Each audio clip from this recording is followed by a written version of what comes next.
Assalamualaikum warahmatullahi wabarakatuh. Sebelumnya Ibu mohon maaf karena belum bisa ngajar secara langsung. Jadi Ibu buatkan video penjelasan materi the final chapter dari matematika wajib SMA, yaitu bab peluang. Nah, di pertemuan sebelumnya kita sudah belajar tentang kaidah pencacahan, di mana kita belajar kita jadi tahu berapa banyak susunan angka dan huruf yang bisa kita buat, kayak contohnya plat nomor, password, dan lain-lain. Nah, sekarang masih berkaitan dengan angka-angka dan huruf-huruf, tapi kita belajar tentang peluang. Nah, jadi intinya peluang itu kemungkinan gitu. Biasanya ini sebenarnya udah nggak asing lagi sih dalam kehidupan kita sehari-hari gitu. Misalkan cuaca lagi mendung nih, terus kita bilang kayaknya ini kemungkinan hujannya sekitar 70% deh, karena bisa aja nggak hujan gitu, cuman mendung. Nah, itu peluang di situ. Manfaatnya bisa membantu pengambilan keputusan. Contohnya tadi, ketika kita tahu sekitar 70% akan hujan, jadi yang kita lakukan, kita mungkin bisa naik mobil supaya nanti nggak kehujanan, atau kita bisa cancel agenda kita dan lain-lain gitu. Kemudian juga meminimalisir kerugian. Nah, ini biasanya dalam ilmu bisnis kita melihat peluang pasar dan lain-lainnya gitu.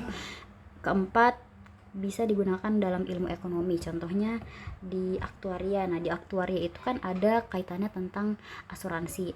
Nah, dengan konsep peluang, si aktuaria ini bisa memprediksi asuransi kesehatan seseorang gitu, supaya dia nggak rugi. Itu beberapa contoh peluang yang ada dalam kehidupan sehari-hari itu. Nah, istilah-istilah peluang itu ada namanya percobaan, ruang sampel, dan juga kejadian. Percobaan itu intinya proses dari hasil suatu kejadian, tapi tergantung pada kesempatan. Contohnya misalkan kita ngelempar koin berkali-kali. Nah, dia belum tentu hasilnya sama gitu. Bisa jadi kita ngelempar sekali munculnya angka, bisa jadi kita ngelempar lagi munculnya gambar gitu. Itu namanya percobaan. Kemudian ruang sampel itu himpunan semua kejadian yang mungkin terjadi, semua kejadian yang mungkin terjadi. Nah, kalau kejadian aja, ini ya himpunan bagian dari ruang sampel tadi. Nah, langsung aja contoh soalnya. Misalkan Ibu punya dua koin. Nah, koin itu kan ada sisi angka sama sisi gambar, ya kan? Nah, ingat ya, Ibu punya dua koin. Ini dua koin. Ada 1, 2. Nah, ketika dilempar, nah ini lemparan pertama, ini koin pertama. Munculnya apa berarti? Munculnya angka atau gambar. Nah, karena koinnya ada dua, berarti kita buat cabang lagi. Ini koin kedua, angka, gambar, angka, gambar. Nah, total semua kejadian yang mungkin terjadi apa aja nih di sini? Ya, bisa aja ketika kita ngelempar, koin 1 munculnya angka, koin 2 munculnya angka juga. Bisa juga muncul koin 1 angka, koin yang lainnya gambar, kemudian gambar angka, gambar.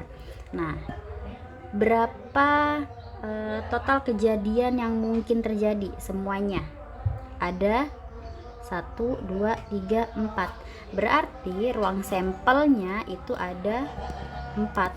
Nah, ruang sampelnya ada 4. Ingat ya, tadi definisi ruang sampel itu semua kejadian yang mungkin terjadi dari suatu percobaan. Ini tadi contohnya saya melempar dua koin.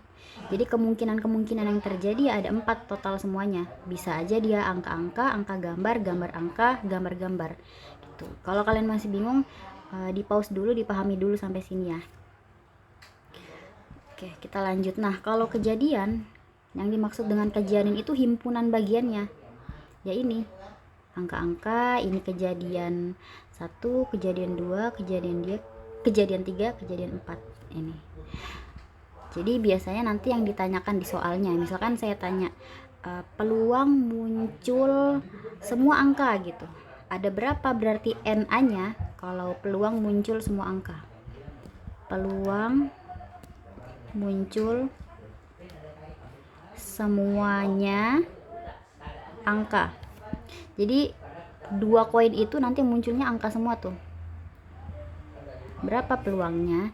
Nah, kita harus tahu rumus peluang. Rumus peluang tuh sangat sederhana ya. Jadi PA N A dibagi NS. Nah, ini rumusnya, ini aja yang harus kalian tahu.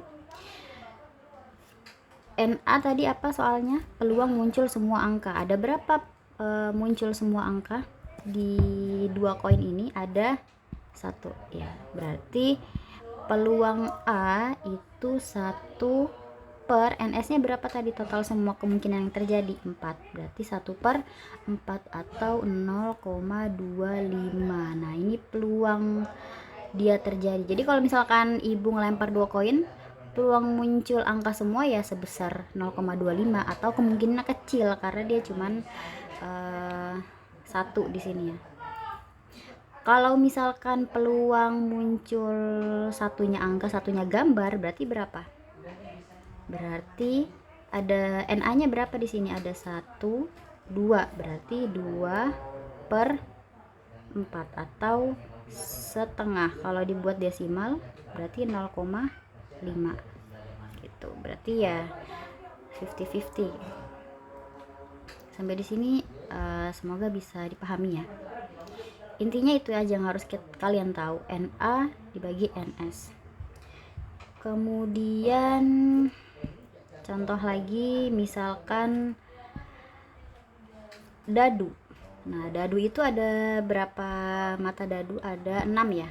Ada mata dadu 1, 2, 3, 4, 5, 6. Ini kalau satu dadu. Satu dadu. Nah, NS ada berapa NS? Total semua kejadian yang mungkin terjadi ada berapa? Ada 6.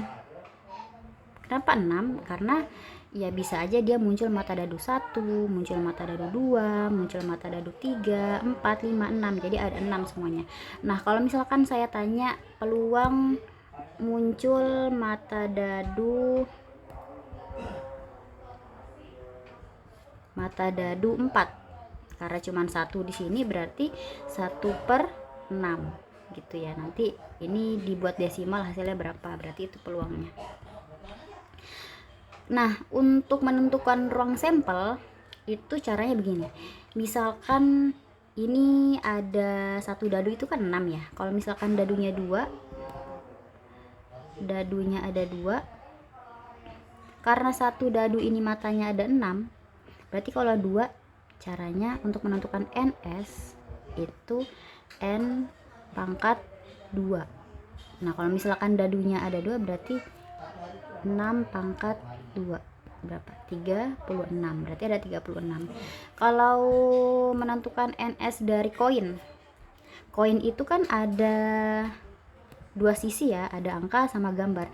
Misalkan koinnya ada 2, berarti 2 pangkat 2, yaitu ada 4. Nah, sesuai dengan yang tadi ya, 1, 2, 3, 4.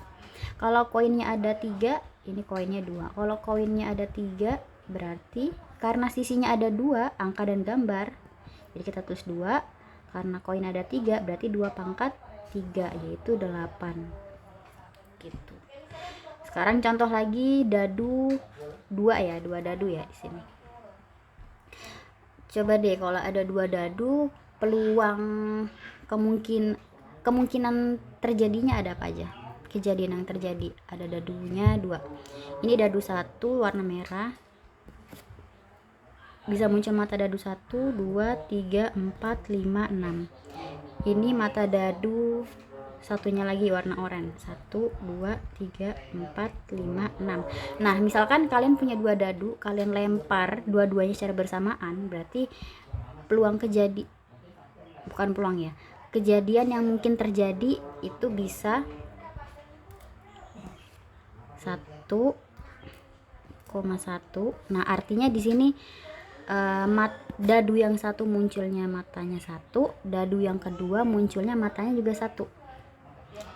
Ini supaya cepat jadi saya pakai warna hitam aja ya. Jadi 11, 12, 13, 14, 15, 16, 21. Biar cepat ibu skip aja ntar. Oke, kita lanjut ya. Nah, ini sudah saya tulis semuanya. Jadi berapa total semua kejadian yang mungkin terjadi kalau misalkan saya melempar 2 dadu secara bersamaan? Ada, tadi gimana caranya menghitungnya? NS, karena mata ada 6, karena dilemparnya ada 2 dadu, berarti 6 pangkat 2 yaitu 36. Jadi nanti ini kalau kalian hitung semuanya ini ada 36 nih totalnya. Berarti NS-nya kita udah tahu ya 36. Tinggal NA-nya lagi, kejadian apa yang mau kita harapkan. Misalkan di soalnya ditanyakan peluang muncul mata dadunya kembar. Mata dadu kembar itu artinya gimana ya? Berarti kalau misalkan kalian lempar dadu, dua-duanya munculnya sama tuh matanya. Ada berapa di sini kita lihat? Kita harus tahu ya tadi rumusnya peluang apa? PA sama dengan NA dibagi NS. Nah, tadi NA apa yang ditanyakan? Peluang muncul mata dadu kembar. Kita harus tahu ada berapa NA itu. Mata dadu kembar ada apa aja di sini? Ada 1,1, 2,2, 3,3, 4,4, 5,5, 6,6. Ada berapa? 1, 2, 3, 4, 5, 6. Berarti NA-nya ada 6. Ya kan? Kita masukin ke rumusnya, NA-nya berarti 6/36. Disederhanakan jadinya 1/6 gitu. Nanti kalian buat desimalnya ya, dia 0, berapa. Jadi besaran nilai peluang itu kisaran dari X dari 0 sampai 1. Jadi misalkan nih nilai peluang itu dia antara 0 sampai 1. Jadi ya kayak tadi ya, peluangnya 0,5, 0,7, 0,8, 0,1, bisa juga 0. Nah, kalau 0 artinya apa? Peluangnya 0. Peluang 0 itu artinya dia tidak mungkin terjadi atau mustahil terjadi. Ya misalkan apa ya yang mustahil terjadi ya? Laki-laki hamil. Nah, itu peluangnya 0 karena nggak mungkin, mustahil terjadi tuh. Atau misalkan peluang manusia hidup abadi di dunia. Nah, itu juga mustahil karena kita semua pasti akan mati. Kalau peluang yang pasti apa? Misalkan peluang perempuan haid. Nah, itu kan pasti ya. Berarti nilai peluangnya 1 itu artinya udah pasti terjadilah gitu, udah bukan kemungkinan lagi gitu. Itu nilai peluangnya. Nah, sekarang ada juga yang namanya frekuensi harapan. Frekuensi harapan ini nanti contohnya misalkan saya punya koin berapa ya, misalkan 2 aja deh karena tadi sudah ada rinciannya ya, kemungkinannya. Misalkan saya punya 2 koin, saya lempar sebanyak 50 kali. 50 kali ya, saya lempar sebanyak 50 kali. Peluang muncul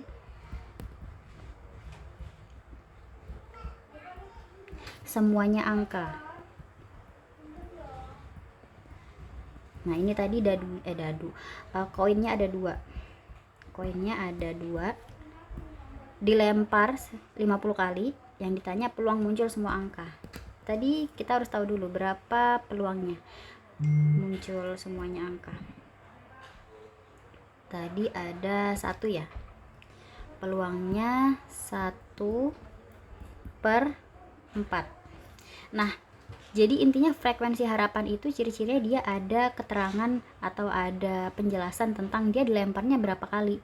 Nah, jadi untuk mengetahui frekuensi harapannya tinggal peluangnya kita kali banyaknya dia banyaknya percobaannya atau banyaknya dia dilempar. Berarti 1/4 dikali 50 per 4 gitu. Saya rasa ini materinya nggak sesulit di semester-semester atau di kelas-kelas sebelumnya ya. Jadi mungkin itu yang bisa saya sampaikan. Jika ada yang ingin ditanyakan silahkan ditanyakan aja ke saya. Untuk tugasnya nanti saya kirimkan. Sekian, kurang lebih mohon maaf. Wassalamualaikum warahmatullahi wabarakatuh.